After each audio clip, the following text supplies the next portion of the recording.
ప్రతిపక్ష హోదా కూడా దక్కనీయ, దమ్ముంటే రా కేసీఆర్ 2029లో చూసుకుని. దమ్ముంటే రాయింది, ఎలక్షన్లు వస్తే ఎవడైనా వస్తాడు.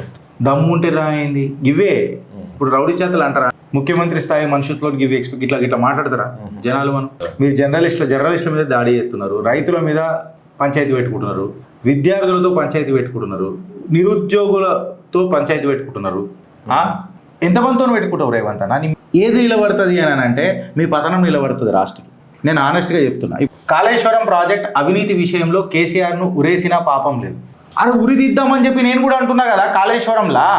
కాళేశ్వరంలో ఉరిదిద్దాం. ఏం నవీన్, అంతే, నువ్వు ప్రూవ్ చేయి కదా రేవంత్ రెడ్డి గారు, మీరు ప్రూవ్ చేయండి కదా. అడ్మినిస్ట్రేటివ్ ల్యాప్సెస్ మీరు చూపిస్తున్నారే తప్ప క్రిమినల్ ఇంటెంట్ మెన్స్ రియా అని చెప్పి మాట్లాడతారు. క్రిమినల్ ఇంటెంట్ ఏడ చూపిస్తున్నావు? రేషన్ పాలు తీసుకొని ఇద్దరం పోదాంపా, పొద్దున్న లేస్తే కేసీఆర్ మీద మాట్లాడదాం, పొద్దున్న లేస్తే కేసీఆర్ మీద మాట్లాడదాం అని చెప్పి నేను మాట్లాడుకున్నా కదా.